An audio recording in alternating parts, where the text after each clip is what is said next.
आगाज न्यूज राजस्थान। चलिए रुक करते हैं समाचारों की ओर।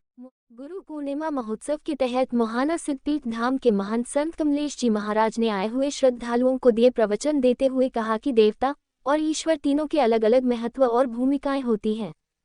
संत कमलेश जी महाराज ने कहा कि गुरु का अर्थ होता है शिक्षक या मार्गदर्शक। गुरु वह होता है जो ज्ञान प्रदान करता है और अज्ञानता को दूर करता है। गुरु शिष्य को सही मार्ग पर चलने की प्रेरणा और मार्गदर्शन देता है।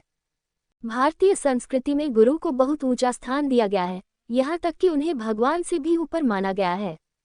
देवता प्रकृति की विभिन्न शक्तियों के प्रतिनिधि होते हैं।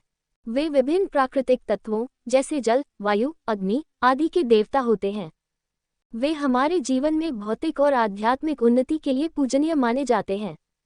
हिंदू धर्म में अनेक देवताओं की पूजा होती है, जैसे इंद्र, अग्नि, वरुण, वायु आदि। ईश्वर सर्वोच्च सत्ता है, जो सर्वव्यापी, सर्वज्ञ और सर्वशक्तिमान है। ईश्वर को सृष्टि का रचयिता, पालक और संहारक माना जाता है। हिंदू धर्म में ईश्वर को ब्रह्म, विष्णु, महेश के रूप में माना गया है।